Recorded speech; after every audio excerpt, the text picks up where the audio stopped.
So it's, according to my computer, it's 7:03. Yep. So I got let's start the meeting. I'll call the meeting to order. I've got, this is a Zoom meeting. It is recorded, and it just so everyone knows, it is going to be broadcast live to the Channel 15 audience. So if anyone's watching on Channel 15, hello, thank you for joining us. We are, this is a Community Preservation Committee meeting.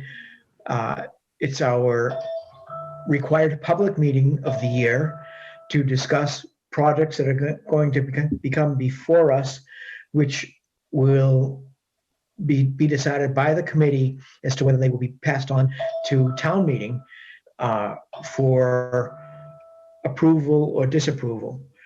The Community Preservation Committee is tasked with the ability to review projects and make recommendations based on open space, on recreation, on historic preservation, or affordable housing.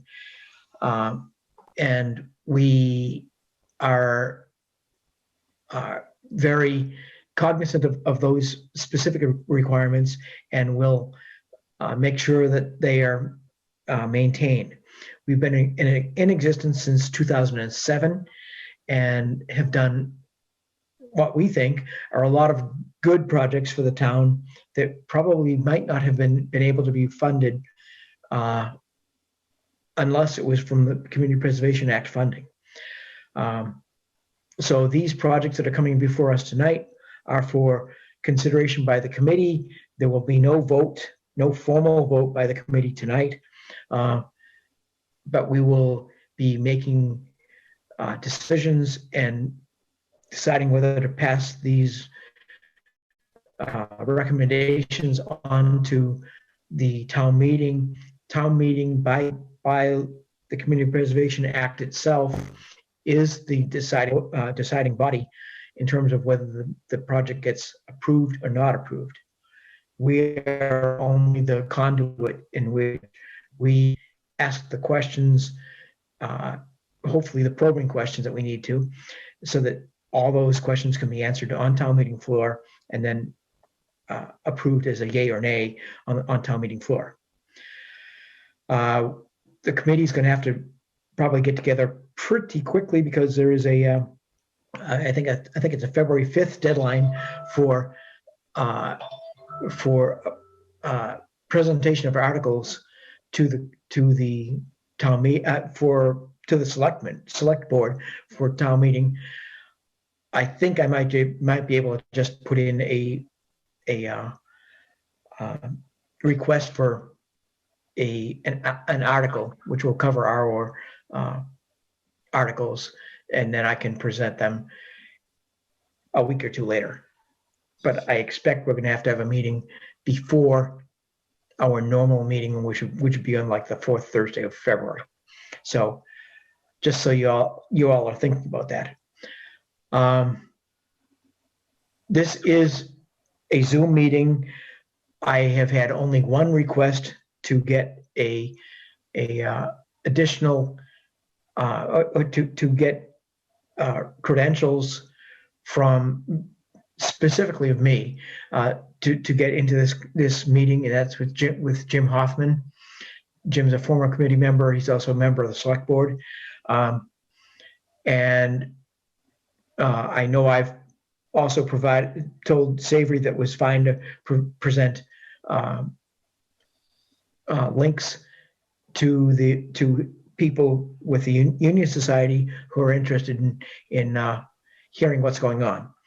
So other than that, I have not had an overwhelming number of requests for people to be able to get in, but we advertised it in the Carver Reporter for 2 weeks in a row in terms of how you get in, and I posted it online as as part of the agenda to tell people how to actually request ability to get in, and that was to have been done by me, to me by yesterday at 7 o'clock. And as I said, the only person that I got a request from was Jim Hoffman, who's again on the select board. We've got, I don't see a lot of other people. I still have only 15 participants, but I have a person I have to admit apparently. So I see only like 15 other participants. So we're not hugely overwhelmed. I will not mute anybody, although everyone from the outside who's not a committee member needs to understand that I will recognize committee members first, and then once we get to the end of the discussion on individual projects, I will then open it up to discussion on the individual project by any opponent or proponent. But I'm asking that none of you speak out before the committee has a chance to ask all the questions. I apologize in advance if I have to ask the same questions that I've already asked. I want to make sure that the public hears all the questions that we have, very specifically in terms of Union Society proposal. But I want to make sure that the public hears whatever questions we have,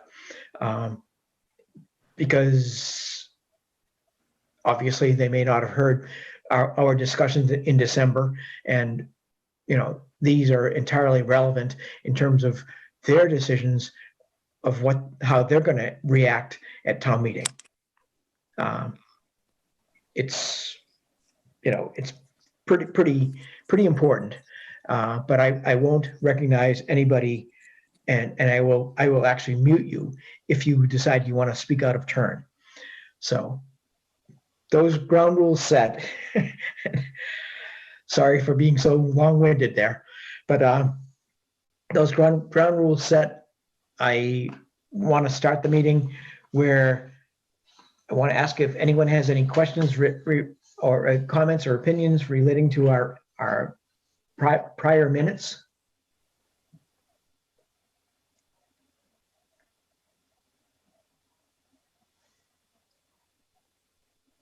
Hi, Fran. Thanks for coming. Okay, do I hear a motion to approve as presented? Cornelius Shea makes a motion to approve as presented. Second. Okay, motion's made and seconded. Connie Shade made the second, the motion, and Kevin made the second. Dan Badger. Yeah. Oh, sorry, Dan made the second. Yes. All in favor? Aye. Aye. All opposed? The ayes have it. I'm going to skip over any upcoming project discussion, or excuse me, ongoing project discussion, and go right into our new and continuing business. Because of COVID, we're having difficulties in terms of getting actual signatures on bills. I have a bill from the Community Preservation Coalition, which is our annual dues, which is in the amount of $2,875. I would like a motion to pay that dues bill, and a second. Cornelius Shea makes a motion to pay that dues bill. Dan Badger, second. Okay, just so everyone knows, the Community Preservation Coalition is basically the overarching arm over the whole Community Preservation Act, and it is amazing when I call them and ask them a question. I can get a quasi-legal response to me without having to pay. So in essence, we're getting a huge amount of, besides the fact that they're keeping us up to date on what's going on with the Community Preservation Act. They're keeping us up to date in terms of a lot of other stuff. So to me, it's well worth the money that we're spending. And I just believe that it's a good thing. So motion's been made and seconded. All in favor? Aye. Aye. Kevin All votes opposed. aye. Aye. All opposed? Motion's made and unanimous. It passes. Okay, so now I want to start on discussion of submitted projects with questions being asked of the project's proponents. Again, I apologize if we're restating some of these questions, but I wanted to make sure that the public hears all the answers. And the first, got to get the right pieces of paper in front of me. I guess the first proposal we have in front of us is Union Society request for $60,000. They're requested that from the Community Preservation Committee. It is for historical preservation, just so that the committee and the community knows we presently, the CPC / Town of Carver currently holds a historical preservation restriction on the Union Society building itself.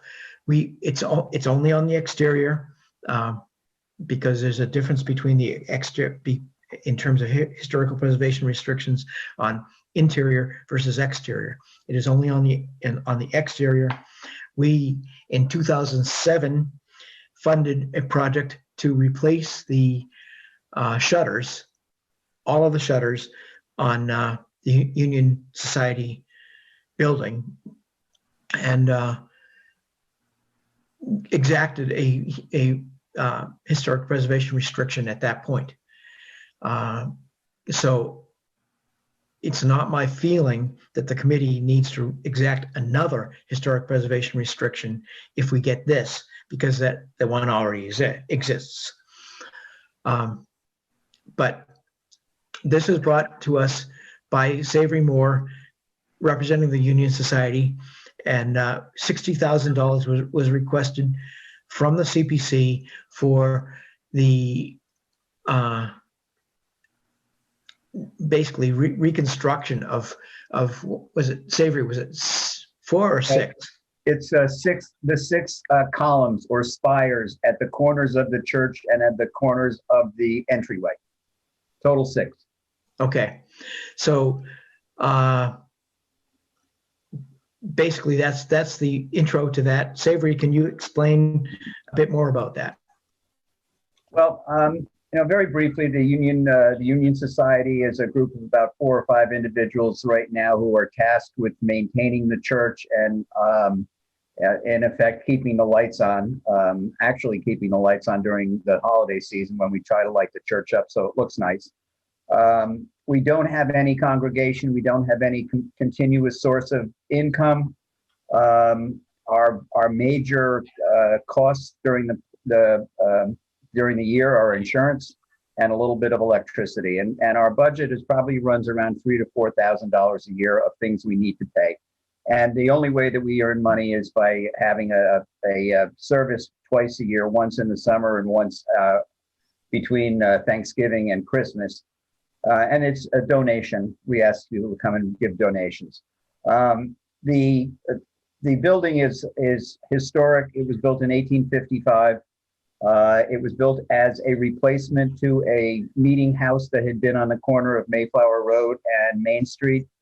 It was built in the shape of a church just so that it could have multi-uses, and it would keep or allow people from South Carver to attend any kind of service that they wanted to in bad weather when they couldn't get up to either Center Carver or North Carver. It has always been a non-denominational church.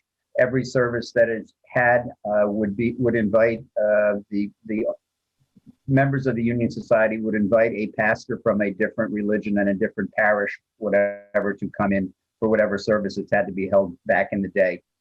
We continue that now with the 2 services every year. The building is in relatively good shape on the exterior. As the chairman mentioned, we did replace the shutters in 2007 with CPC funding. The siding on the church has been replaced recently with vinyl siding, which will last a lot longer than a wooden siding. There is a new roof, relatively new roof on the building, so the interior is very dry. We're not concerned about that, and we don't need any repairs to be done inside the church. The only thing that is problematic right now is the wooden trim on the spires. The paint is peeling. I believe that they are original to the church, so they're coming up on 160 years old, 170 years old. And while the CPC funding, we could request funding to have them scraped and painted.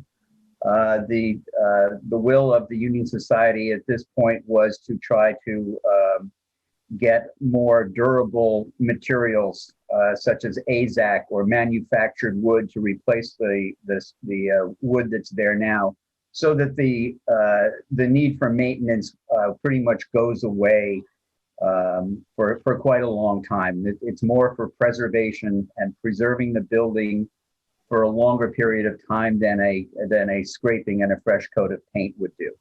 So we reached out to a number of contractors, and a bid came in from a Carver contractor for $10,000 per spire, or for a total of $60,000. And he actually has ties to the church, and has been a long time Carver resident. So that, not only does it help the Union Society and the town of Carver by restoring this gem, but it gives work to a local craftsman. So basically, that's what we're trying to do. We're trying to preserve the building and make sure that it lasts far into the future, well past my time, and that's what we're trying to do. We feel it's an important building to the town of Carver, and its longevity will help maintain Carver's charm and its rural and historic value. So how does this relate in terms of the significance to the history of the town or the region? Well, it's although not 100% proven, it's said to be the oldest non-denominational church in the country. It was built in 1855 by William Savory, and I believe Benjamin Ellis had a hand in doing that, and one of the Murdochs, I'm pretty sure, which are all old Carver names. And it's been a fixture in the town of Carver for, as I said, coming up on 170 years, a little over 160 years. And obviously it's associated with the Union Cemetery that has a number of interred historic people from Carver, going back to the Revolutionary War and all the other wars in between, plus families that have been in and around Carver forever. And as I understand it, Carver was initially a part of Plimpton, and part of the reason why the Union Society building was built in South Carver was because Plimpton was such a long way to get up to, in their horse and buggy days, to get up to Plimpton from South Carver. And therefore they felt like having a meeting house down in South Carver was beneficial. Yes, that's correct. And again, as I mentioned, in order so that it served all of the residents of South Carver, it was non-denominational. So it wasn't a church with a specific religion. It was a meeting house where they held services that had different religions and different pastors come in on a whatever basis was necessary at the time.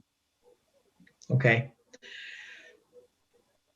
So the question, the second question that comes up is, will the grant have any effect on the substantially aiding the church?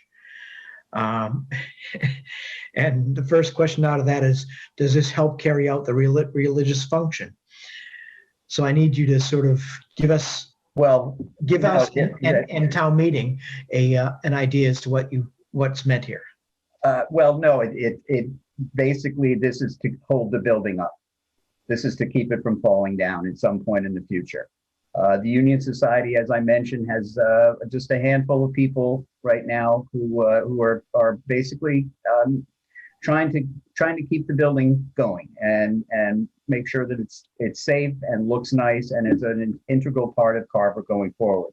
As far as it being helpful to religion, there is no religion, so it's helpful to the building. It's helpful to the structure, and that's to the extent of what we're looking to do, is to protect the structure and make sure that it's here for future generations to enjoy as they drive up and down Main Street.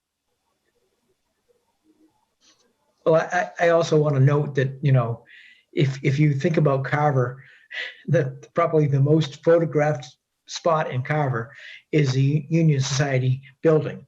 I cannot think of any other spot in Carver that's more photographed, which is indicative of itself. Can you discuss what the Union Society budget is? Well, I see that John Davison is on our Zoom call tonight. John is a member of the Union Society and is also the treasurer. So, John, I don't know if can I ask John to join in? Absolutely. All right, John, are you there? Great. Thank you. I am here. Can you hear me? Yes, we can. Can you just give a brief overview of our budget and what we take in and what we give out?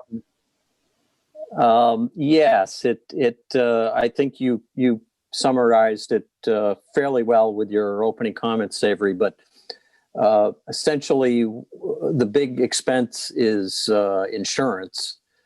It runs upwards of $3,000 a year, and that's primarily to ensure the physical facility, as there are no employees or other aspects to the church. We, as you mentioned, we have the two services.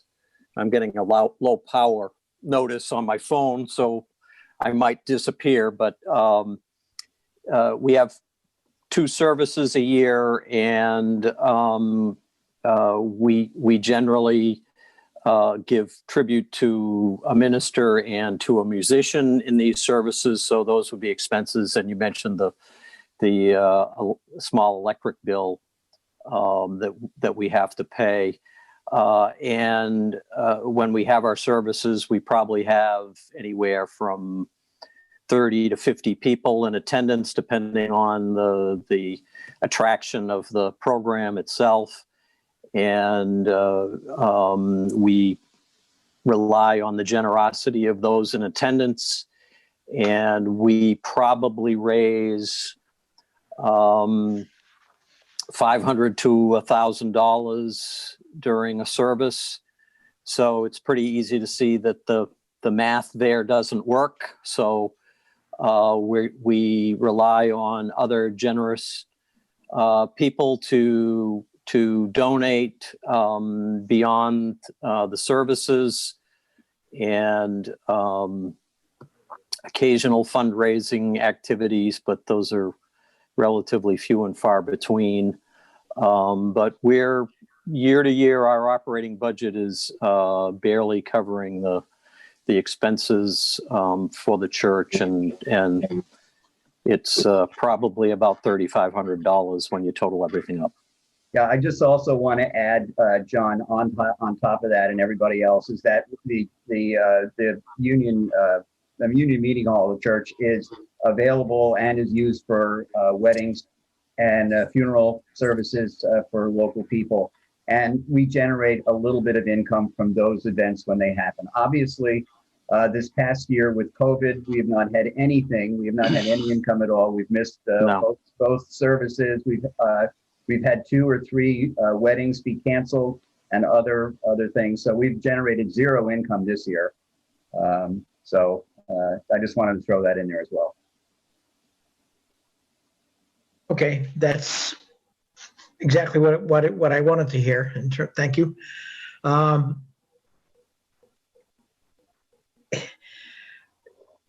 not sure how I can ask this, although it is one of the Helms questions. That's basically, how is this avoiding the concept of a citizen being paid, being taxed to support religious institutions? I've said in earlier meetings, and I'll say it again here. I think if you look up the definition of the word church in a dictionary, you'll see that it has 2 definitions. One of them is a religious society. The other is a structure. In this particular case, the word church after union is for the structure itself. There is no religious activity at all. We don't have a congregation. We don't have a pastor. We don't have a mailing list. Well, we have a mailing list of the society, but there's nothing that that really has it as a religious function. It's we're protecting a 170-year-old building, and we're looking for funding to do that. And if this didn't have a steeple, we'd still be looking for the money. You certainly could have other functions here beyond church services. And we've had musical events at this location. So it's certainly other functions can be had at this facility. Yes, at one point, just before COVID hit, we had, at our annual meeting in 2020, we had talked about contacting the Carver music boosters for perhaps to have concerts in the building. But that obviously stopped when we got to COVID, when COVID hit. So we've basically been at a standstill on what we can and want to use the church for, the building for, but that'll hopefully come back as everything gets back to normal. Right. So, I think the committee and the Community Preservation Coalition basically felt like we needed to ask these questions so that the community and town meeting in the end could come up with their ideas as to whether this constituted a religious enterprise or not. And I think I think the committee has a pretty good feel at this point as to whether that is true or not. And hopefully those watching us understand that so that when we come to town meeting floor, it will be a known event. However, we need to be ready to present again at town meeting floor. Are there any other committee members' questions?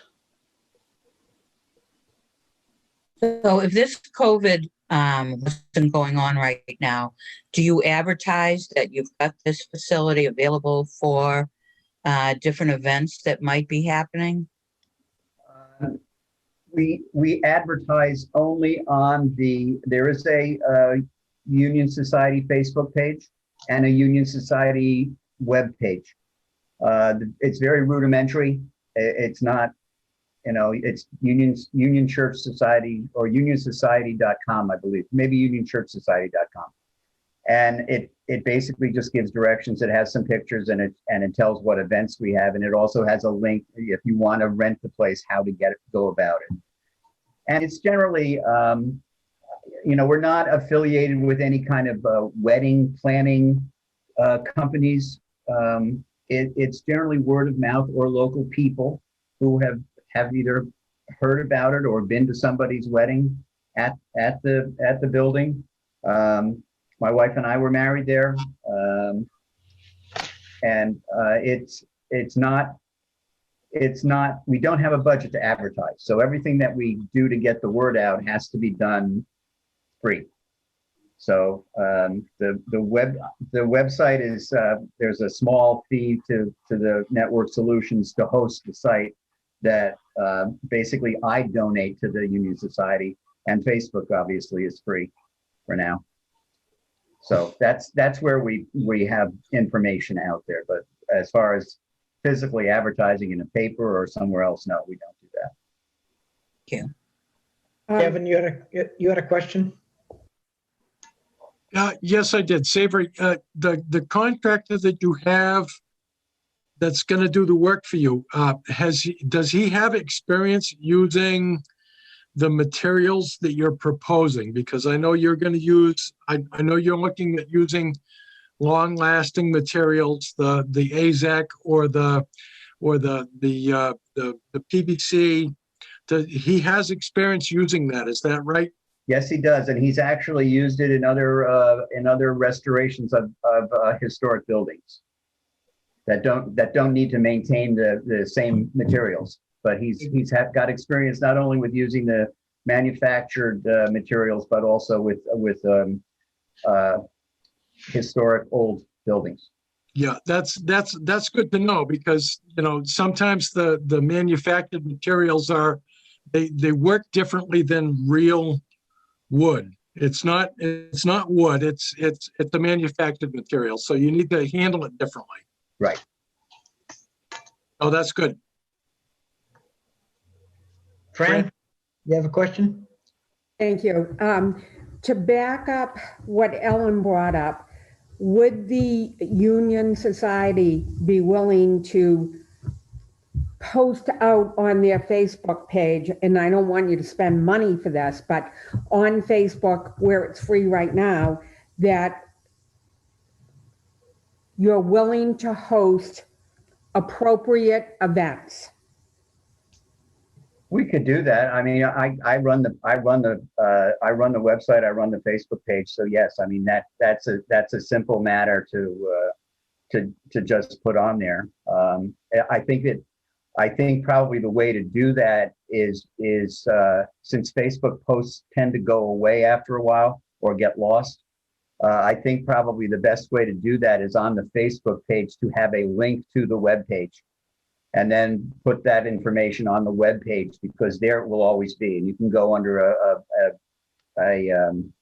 tab that says a book an event. And we do have forms that are available for people who want to rent the facility. But yes, to answer your question, Fran, yes, we can do more to make sure that is not an easier path, but perhaps more people would be aware of it. Perfect. And maybe that's a way for you to raise some money for the building, for your upkeep. Yes, I mean, yes, and we are constantly looking for ways to try to earn money, and the five of us who are on the board, we have a meeting every year, and we talk about things that we wanted to try to do, and we were fairly aggressive last year before COVID hit in the things that we were going to try to do. Actually, 2 years ago, we did a third service in September, which we called the harvest service. It was right around cranberry harvest. It was semi-successful, but what we found out is that when you start trying to do anything in the fall, even the Christmas, the holiday service, you run into the Patriots games, and people don't come.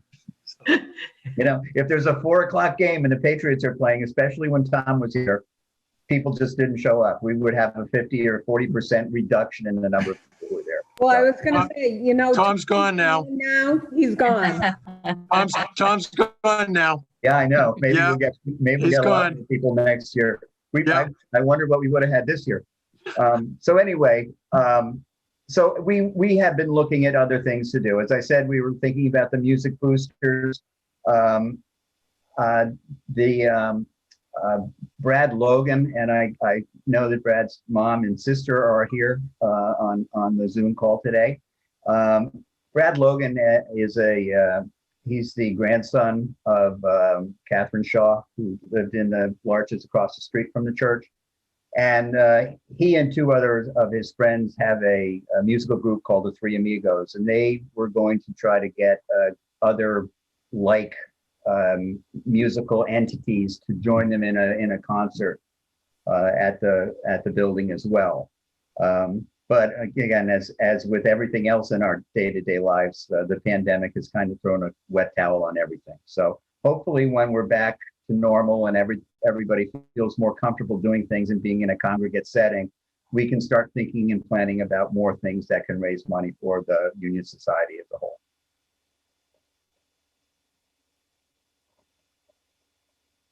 Quick question from Cornelia Shea.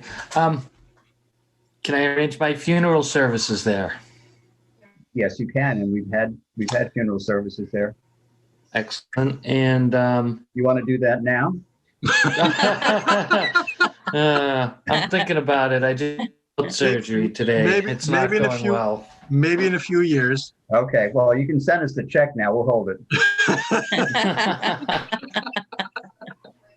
On a lighter note. Yeah, sorry. Connie, please. Okay, sorry about that. Is there any restrictions on who may or may not rent or use the church? No, there are no restrictions at all.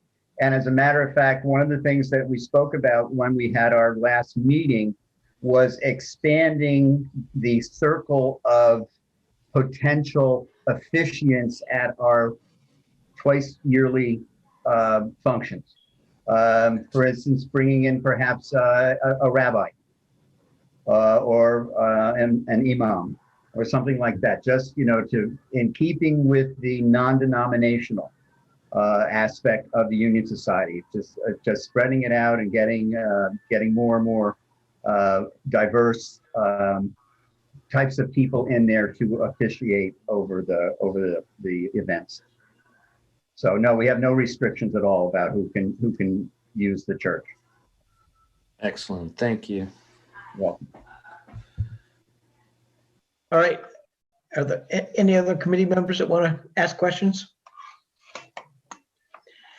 Okay, I'll open it up to outside participants. Anyone want to speak to this proposal? We have Barbara Logan and Deb Aldrich there, and I saw Rod as well. Barbara or Deb, is there anything that you'd like to say regarding your history with the building? Yeah, the great family history in that we were all, well, my mother and I cleaned that church many a time, put away the books, got everything out. The church has been, for our family, a focal point of many a happy occasion. Weddings, we had the weddings there. and the funerals as well, with a great memorial there, a place to gather and be together. And so you guys know, the acoustics in that building are beautiful. So for music, it's a wonderful place to sing and to hear music. For me, the fact that it's non-denominational has always been a major impact to me. Okay. Thank you. All right. Anyone else?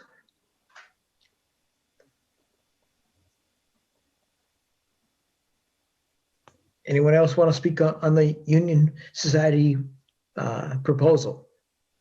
I think those we had John spoke and Barbara and Deb spoke. I think those are the only two that I see that are on regarding, that I sent invites to. Okay.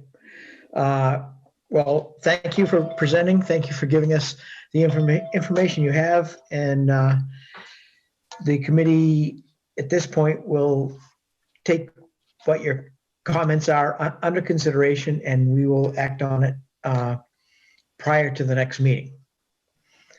Thank you, John, for attending. Barbara and Deb and Rod, thank you also for being here. It's appreciated. It's a great cause, as you know. Thank you. Thank you all. The next proposal is from the Conservation Commission and the Buzzards Bay Coalition. It's for ocean space and recreation.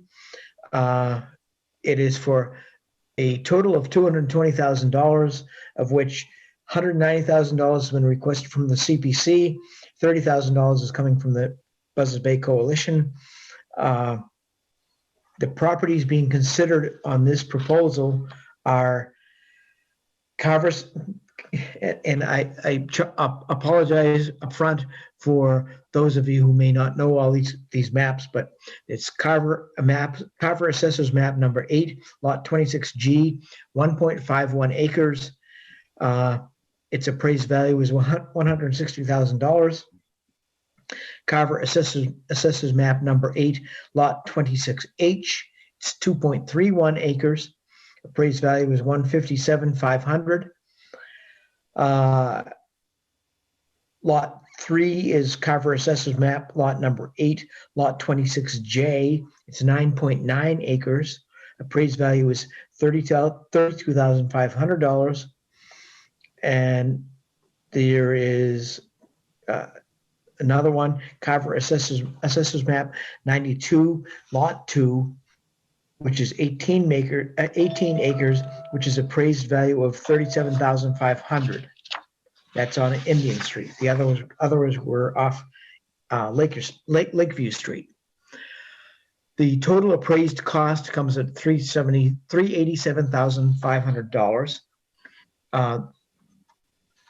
And you know, the committee came out and I think it was a week and a half ago, did a walk of the property off of Lakeview Street, and had the Buzzards Bay Coalition basically walk us around the property and show us how they envisioned the whole property to work from Lakeview Street to the present Route 58.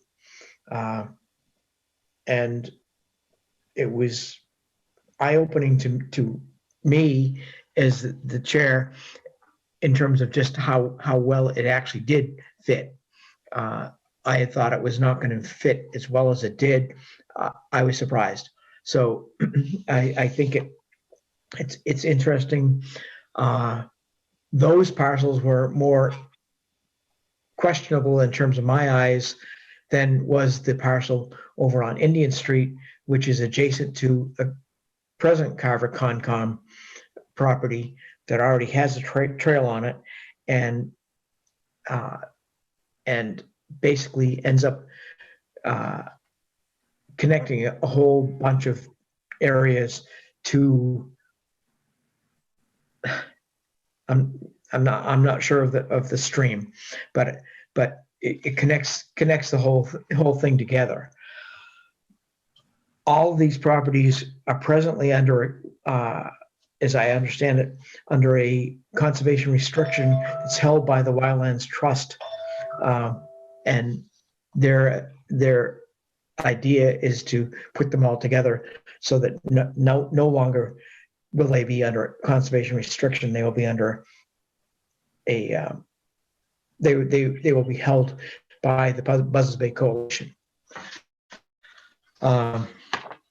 So again, I apologize for re-asking questions I may have asked a month ago, but I need to make sure that the populace that's actually sitting there watching us is hearing what it is that we're asking. So my first question is the appraised cost is $387,500. Doesn't match the acquisition cost, which is $217,000. So I asked for that to be explained. I don't think I mentioned the total amount requested from the CPC was $190,000, and Buzzards Bay Coalition is looking to put in $30,000. So we've got two representatives from Buzzards Bay Coalition. We've got Ellen Decker and Brendan Arnett, who are here to ask any questions that you have. They are from the Buzzards Bay Coalition, but remember that this is a joint project between the Carver Conservation Commission and the Buzzards Bay Coalition. So I'll open it up to either Ellen or Brendan to answer the question.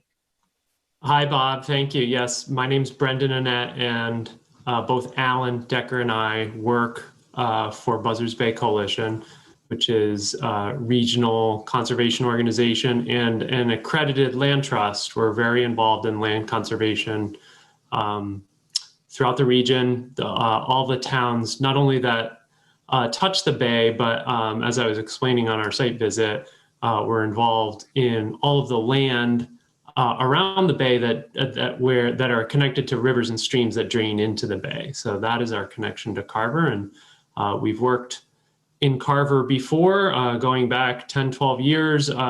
We helped the town with consolidating, protecting, better organizing, and understanding the lands in the Great South Meadow cedar swamp. And about a year ago, as I was mentioning to some of you, Brooke Monroe, and the conservation agent, and the town planner and I got together. We were talking about ways to advance a conservation project that would have a trailhead and some recreational access for people to get out, for the public to get outside and enjoy walks on trails.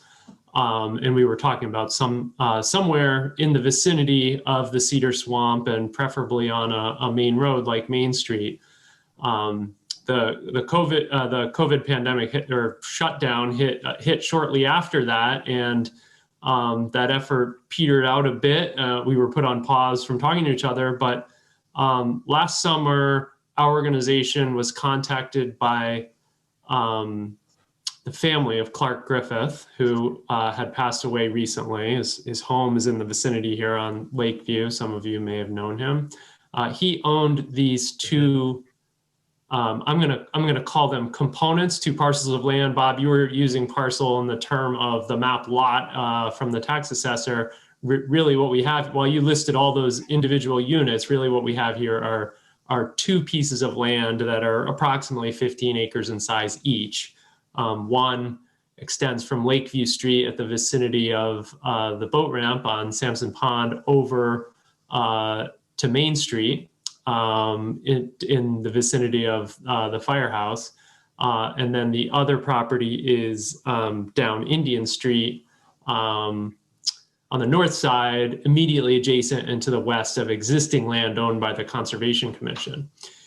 All right, let me get back to the story. So last summer, the family of Clark Griffith, it's basically a woman that lives in Boston and her brother, who now control the property, reached out to us and knew that we worked on these types of things and in this area. And we began a conversation about possibly acquiring the property.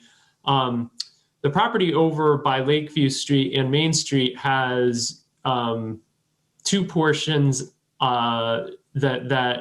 essentially two developable house lots that they plan to develop.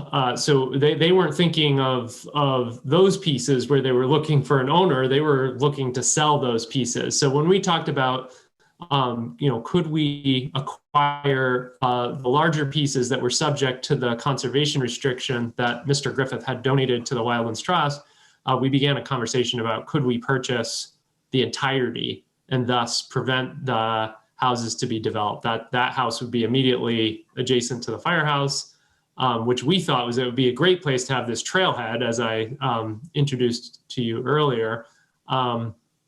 As well as where we all met a week and a half ago, which is right across the street from the boat ramp, where the story began to unravel, where we understood that Clark Griffith had actually previously granted a temporary and revocable license to the town, which sort of enabled that pattern of parking on that piece of the property. But of course, with the family interested in selling that property, they had actually revoked that license. That had been taken away or extinguished last summer. So we saw this as a great opportunity to have this concept that we had been talking about before, where you have a place that's located in a central part of town where you could have a trailhead and have some trails on the property where people could stop, take a walk around with their friends and their family. And in fact, when we explored these properties, as you saw, the previous owner, Mr. Griffith, had a professional forester managing these properties for some time, which means that the forests are in pretty good shape. They're healthy. The trees are quite beautiful, but also that there's some existing woods roads that make for the base for trails. So it will make our efforts to create trails, basically the beginning of that is already laid out, which is why, we didn't have to bushwhack all around that property. We were able to actually get around relatively easy in a short period of time and see it. So that sort of added to the opportunity. I'm leading up to your question, Bob, which is sort of the discrepancy with the price, which is that the family, as we develop this concept with them, they like the idea. They still want some money out of it, but that we were able to agree on a price of $215,000, which is less than the appraisal, and they're aware of that. So this is their generosity. Basically, they see that they're basically telling us in the community that if we can raise this amount of money, they'd be comfortable selling the property for less than its full value, because they'd rather see it for this purpose than for some development. The one other thing I just wanted to say, I was talking about across the street from the boat ramp. So as that concept developed, we saw this as, if the house was developed there, that use of parking that supports the boat ramp and the pond access across the street would go away if you had somebody's driveway and yard right there. So we thought that that's very much compatible with what we're doing here, and provides a secondary access for the trail system from that side of the property, and can be used for people, whether they might be accessing the property for hiking or crossing the street to access the pond for fishing or boating or whatever they enjoy. So that said, it's also sort of a 2-for-1 because it has the other piece over on Indian Street. The really nice thing about that is that property is immediately adjacent to a fairly large property that the Town Conservation Commission already owns, and there's actually a trail in there, a little parking pull-off on Indian Street where you can get in there. That portion of this project also has some wood roads on it, and we could see that in time, our intent would be to further develop those as trails and actually work to link them with the existing trails on the town property. So that's the quick summary, and I think I answered your question. I could talk forever, but I don't want to do that. I want to give people a chance to ask questions. So, Brendan, thank you. One of the concerns that a number of the committee members, CPC committee members, and I believe Conservation Commission members expressed at the on-site was enough that you may not have envisioned enough parking for the boat trailers that are there. There are scads of boat trailers that park on Lakeview in spring and summer and fall days. So much so that, if you're only thinking of 2 or 3 or 4, you're underestimating by an order probably of 5. So the question is, and I understand we actually talked about your reticence, and I totally understand it, of taking out that any more of the slope that's there. But I'm wondering if you have given that more consideration. No, we're approaching this as this is a conservation project with a recreational use. So we understand that by that piece of property not becoming developed into a residential private property and permanently excluding the existing parking that is there, that's a significant benefit. But you know, we didn't come at this as, you know, we didn't come at this as, hey, we're coming to Carver to solve your problem for building parking lots. But we do believe that that this project has a lot of benefit along there. So while you know, I'm not sure how big of a parking lot that you envision, but we didn't budget into this excavation, and that's not really compatible with the conservation interest here. Yet using the existing space, which is actually significant, and we believe that, you know, it has been used for that purpose for a while, and that with some sort of thoughtful layout, that can be enhanced, and it can probably work even better. Combined with the fact that, you know, there's the opportunity to have another trailhead access over on Main Street, which could sort of separate the two interests and uses that, you know, I guess what I'm saying, Bob, is it can't be everything, but I think for the price tag we have here, and the family willing to, you know, to sell at a discount for the conservation purpose, that there's quite a bit of value and a lot of good about this. And I don't disagree with that, although I fully expect that if we approve this and it comes before town meeting floor, then there will be a bunch of voters who are going to be getting up and asking the same questions as I'm asking right now. There are Sampson's Pond has been known as one of the best bass fishing ponds in the Commonwealth. And there have been as many as 20 to 30 to 40 boats with trailers put in the pond to go out and catch bass. Yeah, I understand that. I think the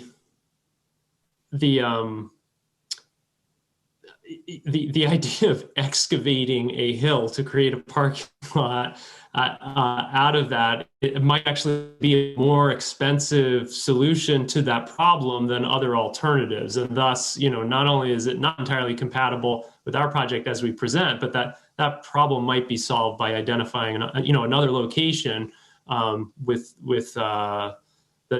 just serves that purpose better, where you have a flatter site that's sort of more amenable to making that work.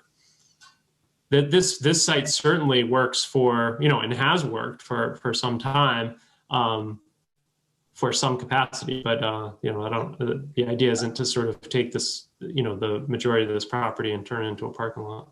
But I have to submit that it's worked only because Clark Griffith has given his permission for the boaters to use his property on a temporary basis. And that has ended, correct? Yeah, the family is basically weighing this offer in front of them with the concept of selling for house lots. And I probably don't have to tell you, we're in this business and we compete against people who build houses, and it's becoming complicated for us because, you know, people are leaving Boston and other urban areas and looking for rural places to live, and the cost of these lots is going up. So meaning the value of the family willing to sell at a less than full value is even more generous, I think, than it would have been a year ago.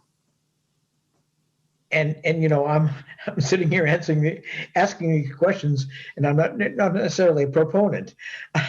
I'm asking just because I'm being devil's advocate. Oh, I'm here to answer your questions. I have no problem with that. Yeah, no, and I actually also really enjoy bass fishing, and I really enjoy being in boats. So it has nothing to do with me having anything against that use. In fact, I'm really excited about this project because of how it benefits that particular use. All I'm saying is I'm not sure, you know, yeah, I mean, the analogy is, you know, other towns down closer to the bay and people are concerned about bigger beach parking lots. It's, you know, it's like we can't always, you there's different ways to approach that problem. And that wasn't the primary problem that we were addressing here. It's an added bonus that we're able, I think that this project is able to deliver that benefit because of the unique, because of the location of this particular property. So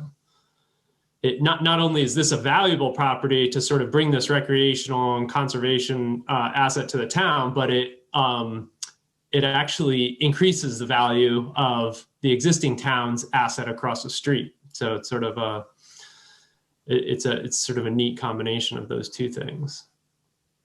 I agree. And as I said, I'm not necessarily advocating, I'm definitely not advocating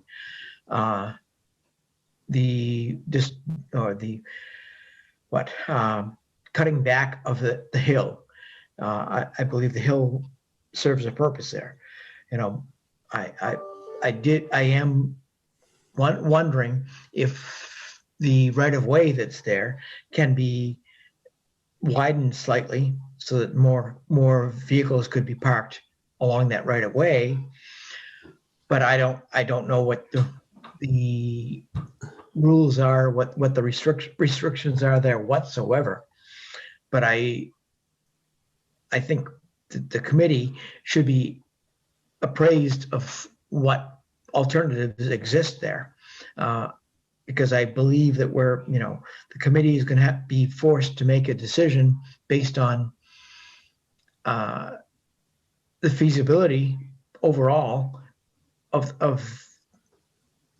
the Lakeview area, not necessarily the Main Street, and definitely not Indian Street, but the Lakeview Street area overall. Well, we're proposing a conservation project in partnership with the Conservation Commission.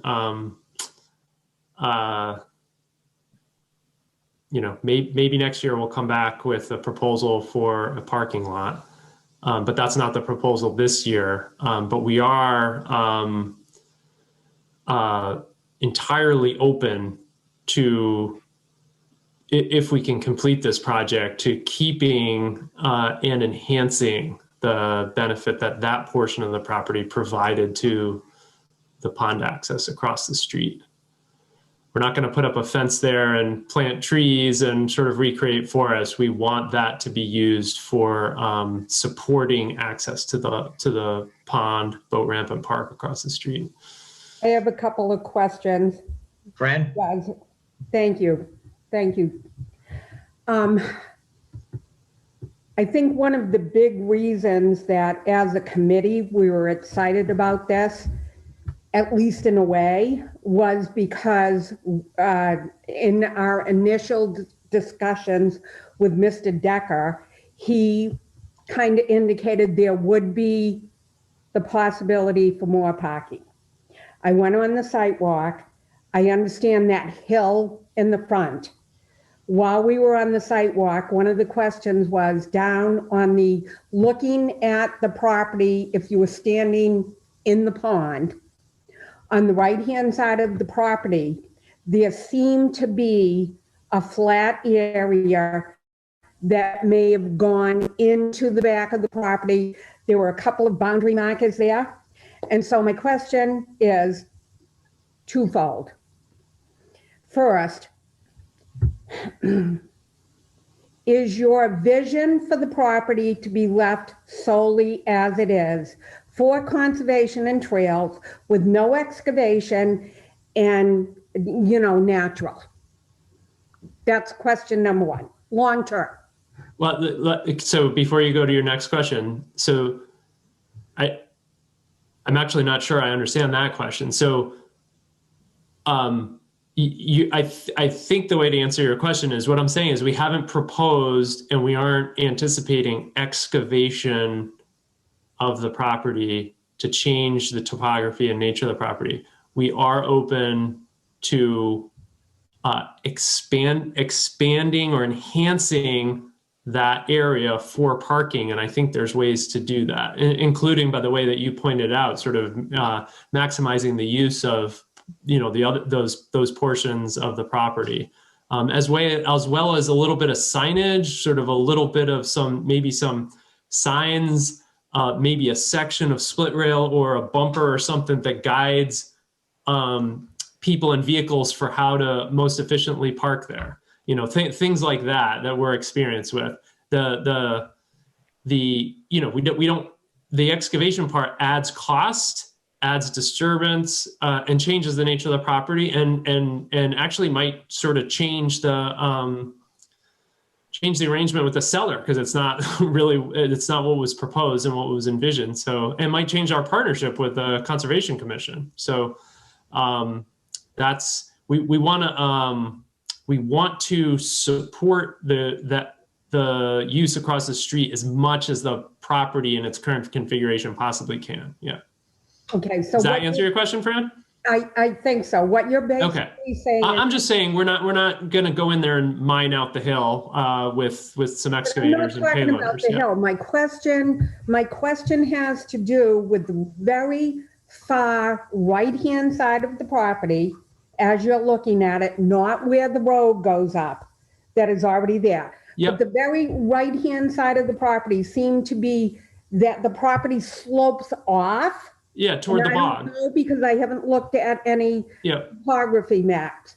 But my question is, if the property does slope off, and it would be a reasonable amount to drive in that way, and put extra parking in through that side versus excavating the hill, would you be open to considering that, or is your position as a conservation agent, we choose not to disturb the property? No, we are supportive of that. So I'm trying to figure out just how to answer your question on Zoom, because it came out as a statement rather than a question. So the answer is, I think, yes. The question in your mind is, would we do that? So we see that as a value of this property and a value of this project. Yep. Yeah.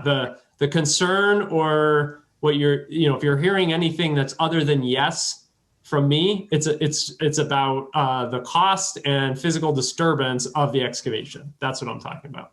Okay. I think even removing trees, low vegetation and shrubs to sort of enhance that flat area, like I'm saying, at the base of the hill, throw in some split rail and some bumpers, and many of you are out there.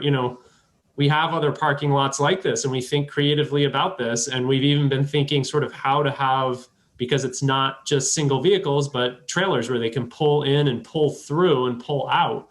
And many of us use boats, and we're familiar with people that are interested in boats, because that's common around the bay and throughout the region. So I think I'm hoping you're hearing from me. Yes, it's all you're hearing from me. I'm not even concerned about the vegetation or removing some of the vegetation, cleaning some of that up. What you're hearing from me is we weren't anticipating that we were going to be going in there and this was going to be a digging project. Okay. Then, because Savory's here. Say again? My next question goes to Mr. Moore, if I'm allowed. Mr. Moore, as chairman of the Conservation Commission, you know that I approached you when this project first came up and said, the Conservation Commission has money, which to me would be a good spend for this from the commission. And you and I talked about other projects that the commission had on, we're looking at. My question is, would the commission be open to purchasing the property with the coalition and then coming back to the CPC to enhance the property in a way that makes sense for recreation for our town? First of all, I have to say that the offer of the sale of the property was not made to the Conservation Commission. I understand that, So but I'm saying we have no say in in what that is. If we were to be involved in a partnership, that would be a co-ownership or a co-purchase. It could very well be that the price doubles. So No, I'm not saying that. I'm not saying that conservation goes to the Griffith family. I'm saying that conservation funds this for the coalition.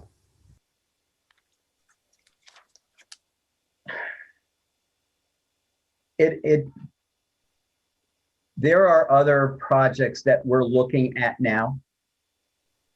And I'm not sure that they're going to be, that a decision is going to be made on them prior to the decision on this project having to be made.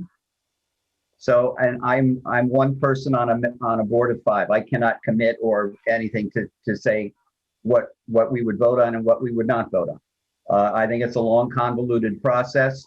I think that it also, it seems to me just to be an extra step in a process that we would probably turn to the Buzzards Bay Coalition to, because of their experience, to design what they want to do with this property anyway. We're not designers. It would cost us money to go out and do a separate. And excuse me, but here's my thought process. We've got a parcel of property that the coalition wants to buy for a very reasonable price. It's good for the town, it's good for the coalition. What it's not going to bring the town is what the town needs for the recreational piece for Sampson's Pond.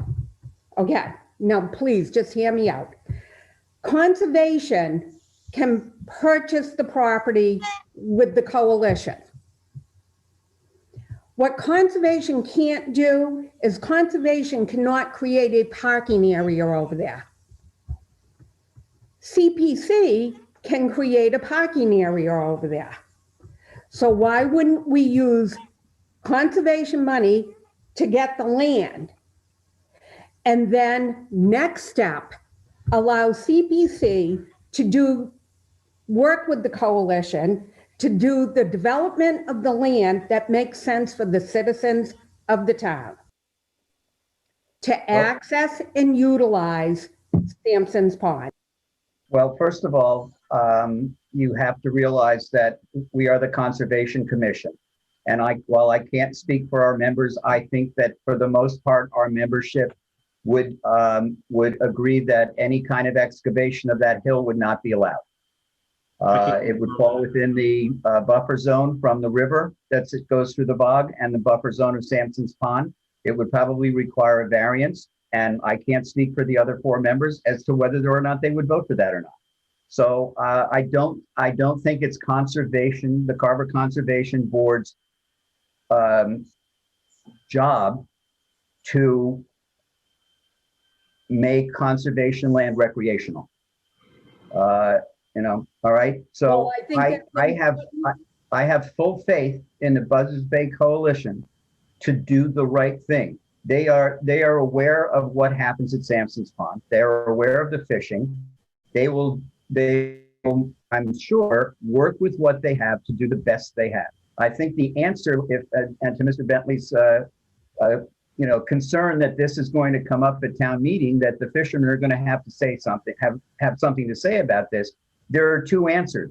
It's either whatever can be done with the property through the Buzzards Bay Coalition to make it as good as it can be, or there's nothing at all because the property gets sold to a homeowner.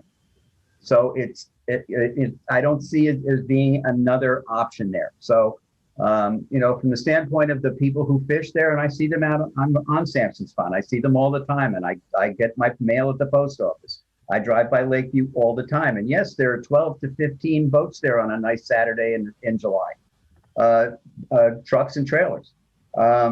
So we know they fit. Whether or not they will all fit in that respective, realignment of whatever the Buzzards Bay Coalition has to do is, we won't know that until we know it. But there is parking at the town beach. If people are out on their feet all day fishing, they can certainly walk the quarter mile from the town parking lot to their boat. So I don't think the involvement of the Conservation Commission in this particular project is well advised at this point. You know. All right, so, and not to put you on the spot, but I just want to make sure I'm not misunderstanding what you said. You said that if conservation bought the land or if conservation gave the money to the coalition, because of the wetlands there, you would be hesitant to allow excavation and parking, additional parking. Did I hear that correctly? I think whether or not we give money to the Buzzards Bay Coalition, the Conservation Commission is tasked with protecting the area adjoining wetlands. So even if the Buzzards Bay Coalition decided that they would excavate a little bit of the land to make more parking, they would need to come in front of the Conservation Commission to get our permission. And I'm not sure that it would be granted. Okay. All right, because that's So it what doesn't we're matter tasked with. who, am I correct in saying it doesn't matter who owns the land, whether it's the coalition or the Conservation Commission or the town? The Conservation Commission probably is not going to allow excavation or additional parking. The commission, I cannot say what other people would vote. The commission would most likely need to issue a variance, and there would have to be a compelling reason for us to do so. If there are alternatives, if you watch any conservation meetings, we're always searching for alternatives that are least disruptive to the wetlands that surround most of Carver. So we're always looking for another better way to do that. So, and whether the CPC gives the funding to the Buzzards Bay Coalition or Conservation does, it's still Buzzards Bay Coalition making the purchase. So they write the rules. So, you know, I don't see this as a viable option. Okay. I have a question. Okay, and I just want to, Okay. Ellen, just 1 second. I just want to emphasize to the audience and to the committee that regardless of how the coalition gets the money for the land, additional parking is going to be a tough road to walk. The land is going to be the way the land is. And I'm not following what you're saying. You're saying that right now there's zero parking. In the past there had been parking, but after that license was revoked, there's zero parking. They still park there, but that's neither here nor there. But if it's privately owned and it's as this moves forward under the current situation, that's not going to be the same as it was in recent years. So there is additional parking. But when you say additional parking, you mean like a parking lot, digging out a bigger area. Yeah. A parking area for the town. Can I just ask this question? Do people with boats and trucks or however they bring them, don't they pay extra money to be able to fish or, bring their boats on Sampson's? No. Well, the quick answer to that is that I'm sorry. Did you want to answer that, Bob? Go ahead, Xavier. Oh, okay. Well, the quick answer to that is that if you park a truck with a trailer or any vehicle at either the boat launch on the lake side of Lakeview Street or at that little pocket beach that's further down Lakeview Street towards the Council on Aging, or in the parking lot at the town beach, you need to have the $10 Town of Carver sticker on your windshield. That is why everyone parks across the street on Clark Griffith's property, because it's free. You don't have to have that. So, Because and- heaven forbid that anyone with a boat and trailer couldn't afford $10 a year. well, that's neither here nor there. You know, and, you know, they have $80,000 fishing boats and they can't Yeah. afford $10 sticker. Yeah, well, you know.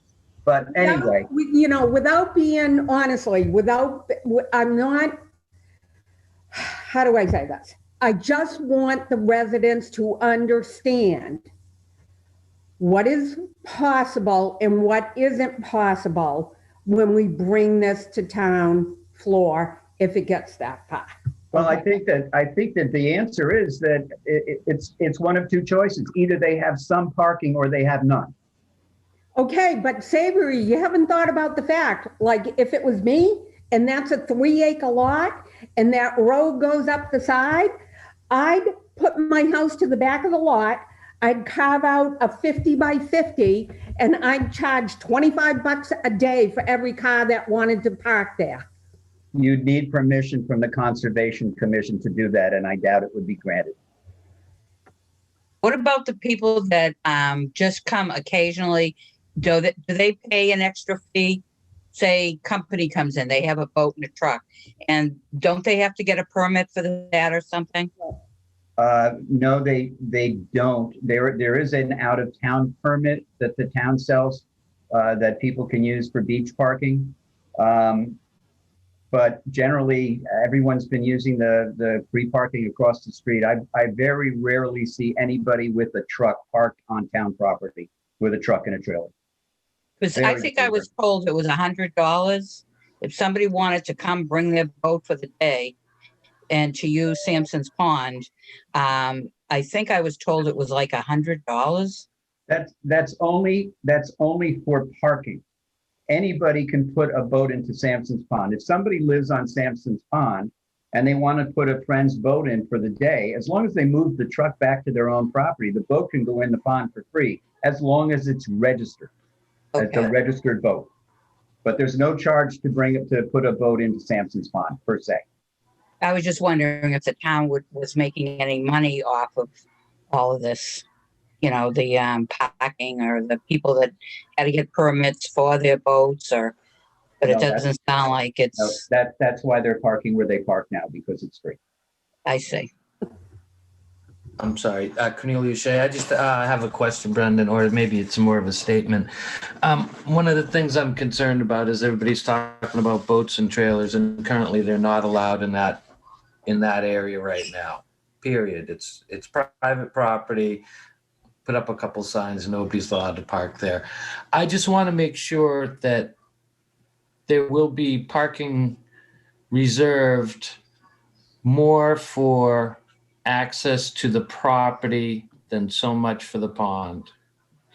I think that's important too. I think people, in order to use and enjoy this property, are gonna need to have access that's taken up by trailers and 100 boats. I think that as an accessory property of the pond, it's important.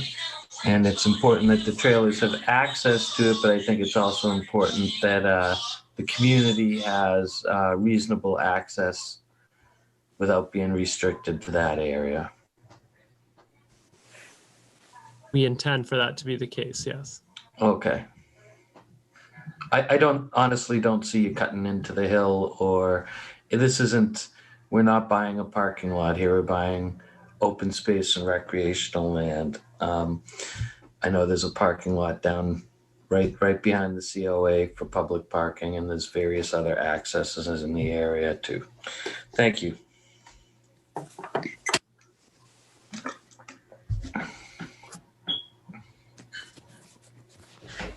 Okay, are there any other comments or questions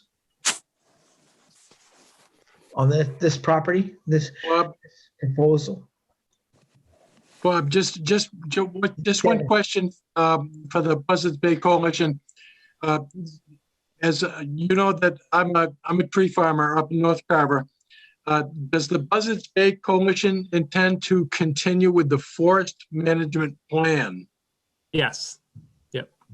Okay, that's good It's- because yeah, it's managed by Phil Benjamin. He's a forester that we yes, work with elsewhere. yes, he is, and I've worked with him as well. Yeah. Forest management is a big thing for me. So I think it's important because in the day and age of wildfires, you really have to manage your forests well to kind of keep catastrophes from happening. So I'm glad to hear that. Yeah, we agree, and actually think it's one of the sort of unique characters and benefits of this property that the forest is in very good shape. Yeah. Yep. Clark was good about that. So, yep. Thank you.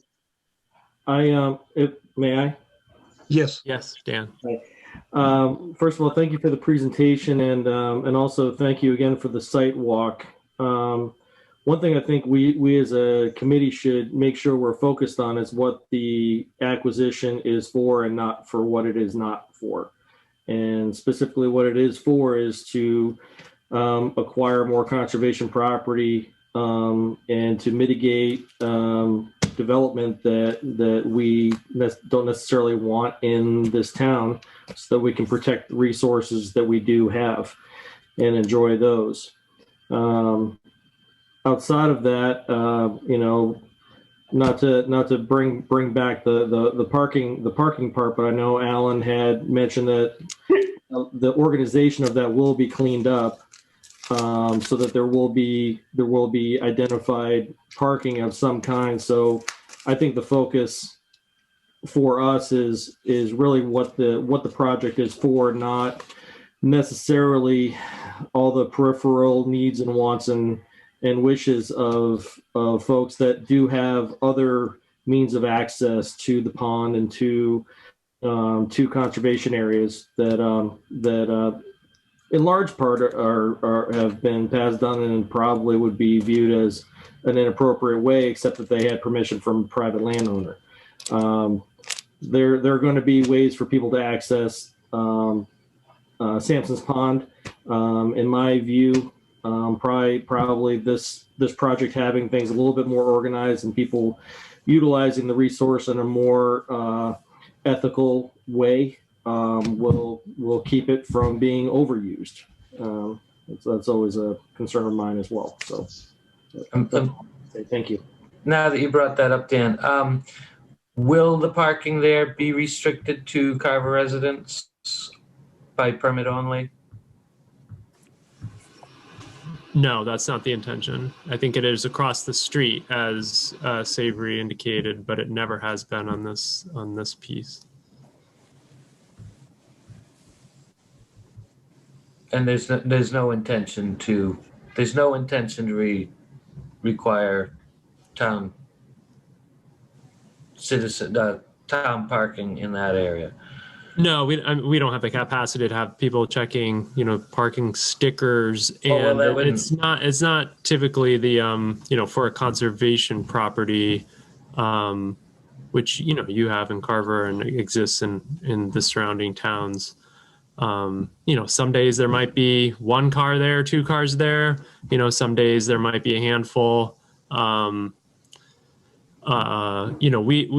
normally have a pretty good idea on the on sort of the amount of use that these properties get, and that they don't typically have full parking lots unless you have a program going on, which is possible, and you could have a guided walk or something, or some sort of nature program, or like we had the other day, the summer weekends, it'll certainly be a split with how it gets used by boaters. But I think that's something that we'll see how it plays out and do our best with sort of structurally to sort of create, establish the parking area so that it can happen. Right. The policing of the parking wasn't the issue. It was, if the town is going to kick out a lot of money in order to enhance the open space and recreational uses in this town.